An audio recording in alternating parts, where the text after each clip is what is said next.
I've got a video that I did a few years ago about making tomato cages, and although it was a good video, got about 50,000 views, it didn't really show you how to make the cage. So I need to make a few more tomato cages and some pepper cages, and I use a shorter version of this for pepper cages, and I'll show you that in this video. Get two for the price of one. Don't charge you any extra for that, but let's this time we're going to actually make some.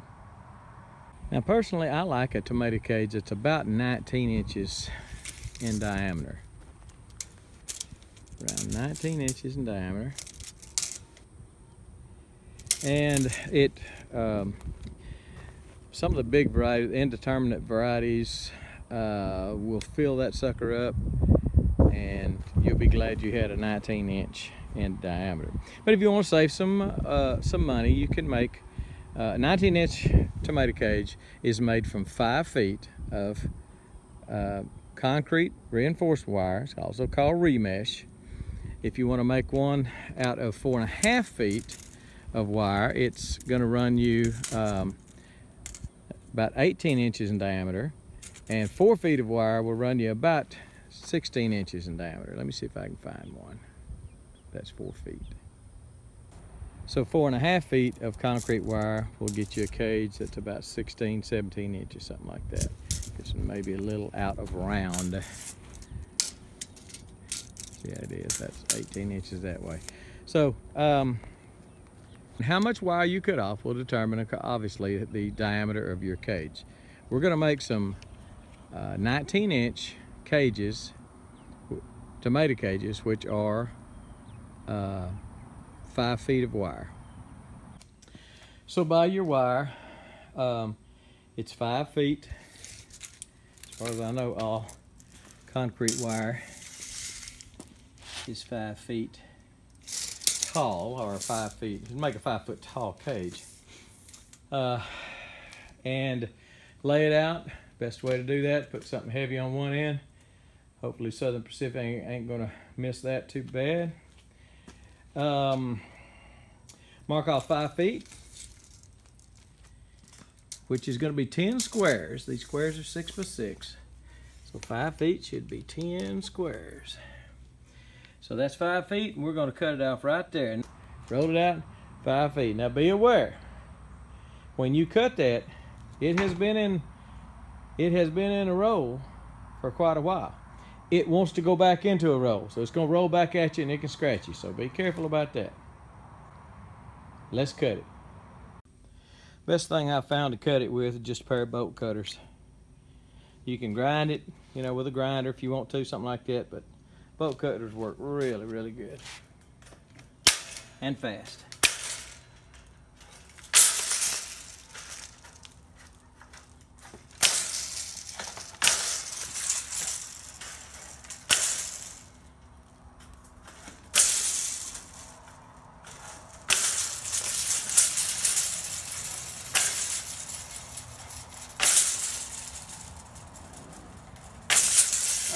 I jumped off this, it's gonna roll up on me, so I'm staying on it.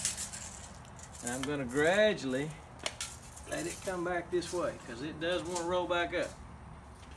So there you have a 5 foot tomato cage. I put tie wraps on these. Tie wraps probably, or cable ties, whatever you want to call them, will probably last, man, they might last a couple of years. Probably not over that. If you want to put some wire on it, you can, some baling wire. Just be careful that you don't leave a bunch of the ends of the baling wire sticking out when you twist it together, because as you reach in there for the tomato and reach back out, you're gonna get scratched. So you just be careful with that. But that's the best tomato cage you will ever buy, make, see in your life.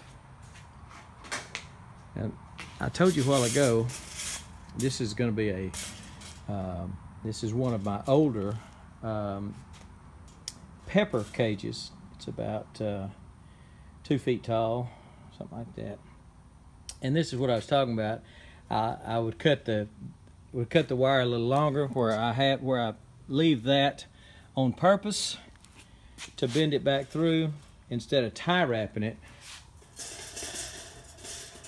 Instead of tie wrapping it there, I would bend that through to hook it, and again, as you're reaching through there to get your tomatoes, I don't like it anymore. I'm doing it like this from now on. I will tie it with a cable tie or with a piece of wire or something like that, and just make sure the ends of my wire are tucked in. So anyway, I told you I was going to show you, I was going to give you a little something extra. Let me give you something extra.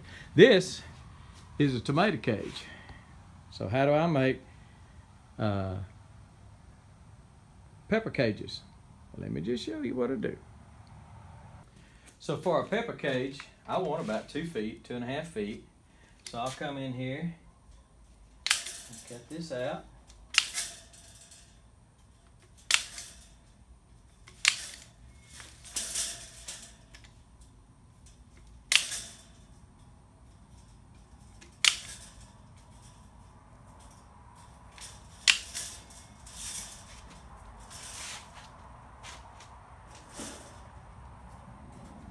You have to put your foot on it.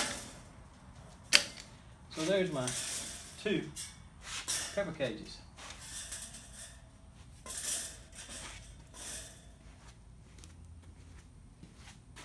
Again, best pepper cages you'll ever have. And peppers will fall over too. You get a good pepper plant, grows up 2 or 3 feet tall, loaded down with peppers.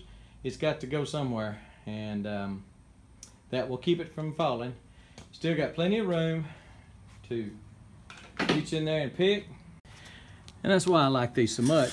Again, a 6-inch square for you to reach in and pick your tomatoes. You got to have a pretty monster tomato, can't get through a 6-inch square.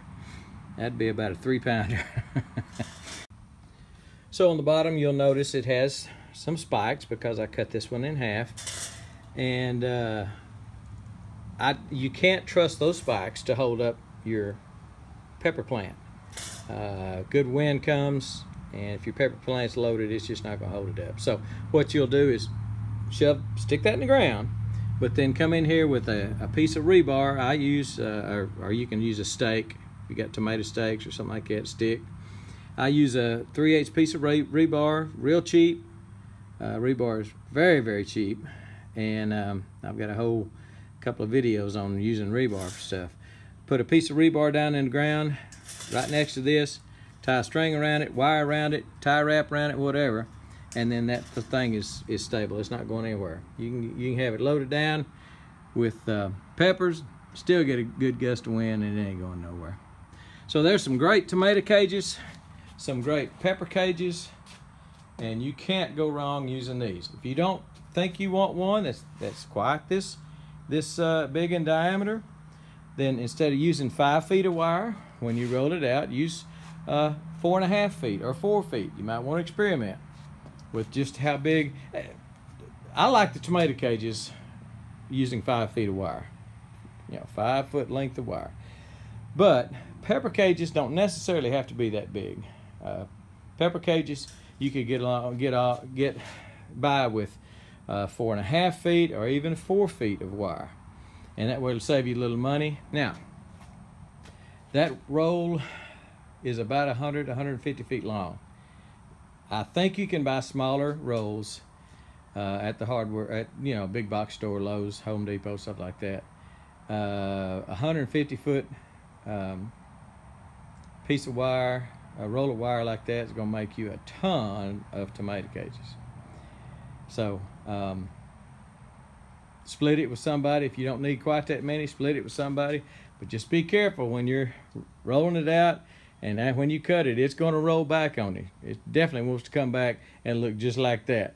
You're trying to make it do something it don't want to do. So be careful of that. You'll scratch yourself or just get rolled up in it and can't get out. Anyway, best cages you'll ever have. Best cages you'll ever have. These things will last you 15, 20, 30 years. Who knows? The only thing that starts rusting on them, if you do have the little stakes on the bottom, those are the first thing to go. Of course, they're in the ground. They're going to rust first. And then that bottom layer right there, it may start to rust on you too. Well, when it does, cut it off right there, stick this in the ground, and start again. It's 6 inches shorter than it was, but it's still a dang good pepper cage or tomato cage. Just wanted to show you that. show you the actual making of one, and then also show you how that I love them for peppers also. So good pepper cage, good tomato cage. 2 for the price of 1. Didn't charge you anything extra. All right. We're gone.